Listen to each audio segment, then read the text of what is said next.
శ్రీమతే రామానుజాయ నమః. అస్మద్గురుభ్యో నమః.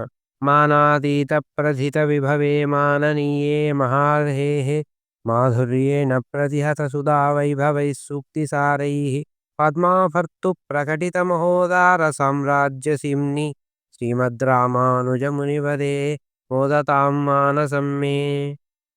హయానన పదంబోజరేణ వశ్చండభానవః వినాశయంతు నిశ్శేషం అజ్ఞానధ్వాంత సంతతిం.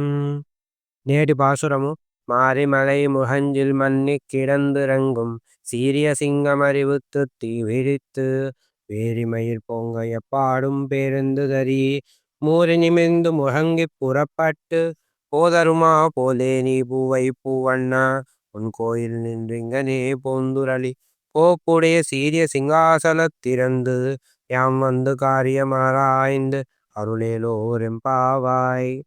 గోదాదేవికి పరమాత్మ అయిన నారాయణుని రూపములలో శ్రీకృష్ణ స్వరూపం పట్ల ఉన్న ఆకర్షణ భక్తి మనకు తెలుసు. అందుకే ఆండాళ్ళ తల్లి శ్రీవిల్లిపుత్తూరునే తిరువాయిప్పాడిగా అంటే గోకులంగా, అందులోని వడవెరుం కోయిల్ ఉడయాన్ వడభద్రశాయని శ్రీకృష్ణునిగా భావించింది. కానీ గోదాదేవి మిగిలిన అవతార విశేషములను విడువలేదు. వామనావతారాన్ని 3, 15, 24 పాసురాల్లోనూ, 11, 12 పాసురాల్లో మత్స్యకూర్మాది అవతారాలను సూచనప్రాయంగాను, నృసింహావతారాన్ని కూడా మొదటి పాసురంలోనే చెప్పింది, యశోదై ఇలం సింగం అని. మరి నేడు కూడా స్వామిని సింహంతో పోలుస్తూ నేటి పాసురాన్ని మొదలుపెట్టింది. మారి మరై ముహంజిల్ మన్నిక్కిడందురంగుం సీరియ సింగమరివిత్తు తీవిరిత్తు. వర్షాకాలంలో పర్వత గుహయందు హాయిగా శయనించిన సింహము మేల్కొనే విధంగా మేల్కొరమని స్వామికి చెప్పింది.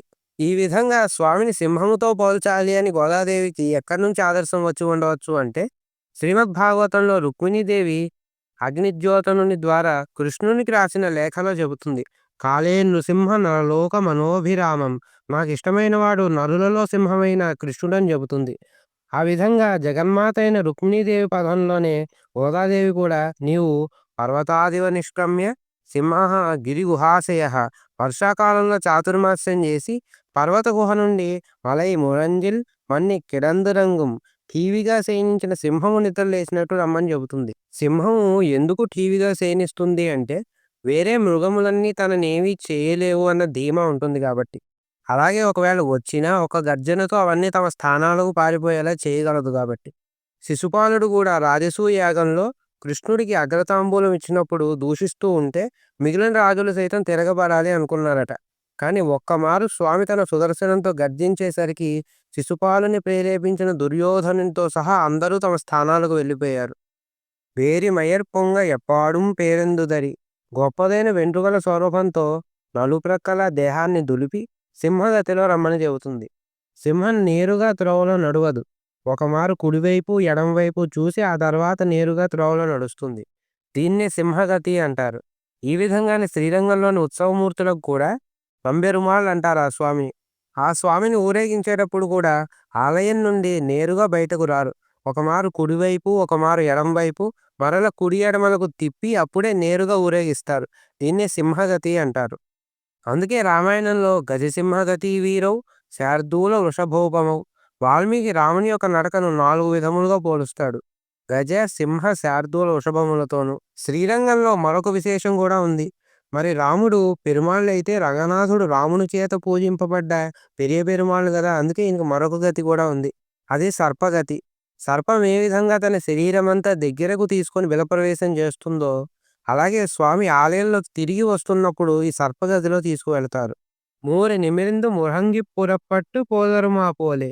బాగా విర్రవీగి ఒకసారి గర్జించి బయటకు వస్తుందట సింహం. ఏ విధంగా ఒళ్ళు విరుచుకుంటుంది అంటే, సింహం తన 2 ముందు కాళ్లను ఒత్తిపెట్టి ఒక రకంగాను, వెనక 2 కాళ్లను ఒత్తిపెట్టి ఒక రకంగాను ఒళ్ళు విరుచుకుంటుంది. అలా సింహం వలె మూరి నిమిందు ముహంగి పురపట్టు. ఆ విధంగా స్వామి ఎలా మేల్కోవాలో గోదాదేవి కృష్ణునికి నృసింహావతారాన్ని పాసురంలో సగం వరకు అన్వయించి చెప్పింది.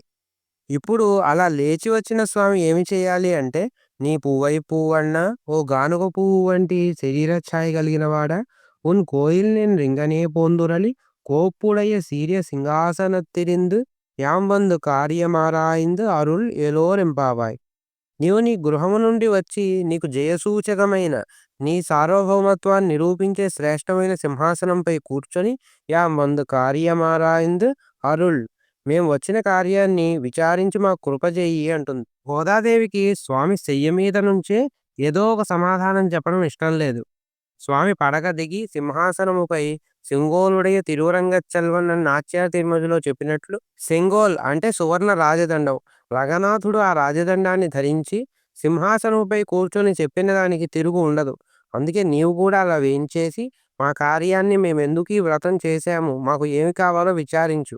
ఏ విధంగానైతే నీవు శరణార్థుడై వచ్చిన విభీషణుని నీ మంత్రులైన వారితో వానరులతో శత్రురాజైన తన అన్న రావణుని విడిచిన వానితో మైత్రి చేసుకోవచ్చో లేదో అని విచారించావో, అలాగే పూర్వపు లౌకిక జీవనాన్ని వదిలి నీపై అనన్య భక్తితో వచ్చిన మా అవసరమేమిటో విచారింపమని నేటి పాసురంలో గోదాదేవి చెప్పింది.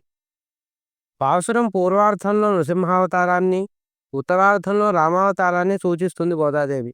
మరి స్వామి ఎందుకు ఆ విధంగా లేచి రావడానికి ఒప్పుకున్నాడు అంటే, పూర్వం గజేంద్రుడు స్వామిని రావొక్కింతయు లేదు ధైర్యం విలోలంబయ్యే అని తన అసక్తతను చెప్పి అనన్యభక్తితో నీవే తప్ప ఇతఃపరం బెరుగని శరణాగతి చేశాడు. అప్పుడు వెంటనే స్వామి చందోమయేన గరుడేన అనే విధంగా వాయువేగ మనోవేగాలను మించిన గరుత్మంతుని వేగంతో వచ్చి ఆ మొసలిని వధించిన స్వామికి ఆ గజేంద్రుడు 1000 ఏళ్ళు పోరాటం వల్ల రక్తసిక్తమైన కాలిని చూసి వెంటనే తన ఉత్తర్యాన్ని తీసి ఊది అద్దాడంట. అంటే భక్తులు శరణాగతి చేసిన వెంటనే స్వామి వచ్చిన ఆయనకు నేను ఈ జీవుని రక్షించడంలో కించిత్తు ఆలస్యమయ్యాను, వీరు కోరినవే గాక వీరు అధికమైన వాటిని కూడా ప్రసాదించాలి అని అనుకుంటాడట. అలాగే స్వామిని శరణాగతి చేసిన ఈ గోపికలకు కూడా వారడిగిన పరా అనే వాద్యమునే కాక ఇంకా వారికి ఇష్టమైన వాటిని ప్రసాదించాలి అనుకున్నాడట అని స్వామి యొక్క భక్తవాత్సల్యాన్ని నేటి భాషలో మనం చూడవచ్చు. పరమాత్మ గుహ నుండి బయటకు వచ్చిన సింహము అంటే వైకుంఠం నుండి ఈ లోకం వచ్చి మనల్ని అనుగ్రహించాడని. అటువంటి స్వామిని ఏ విధంగా కోరుకోవాలో రేపటి పాసులో మన గోదాదేవి కృప చేస్తుంది. అటువంటి గోదాదేవికి నమస్కరిస్తూ శ్రీమత్యే విష్ణుచిత్తార్య మనోనందన హేతవే నందనందన సుందర్యై గోదాయే నిత్యమంగళం. ఆండాళ్ దివ్య తిరువడిகளே శరణం.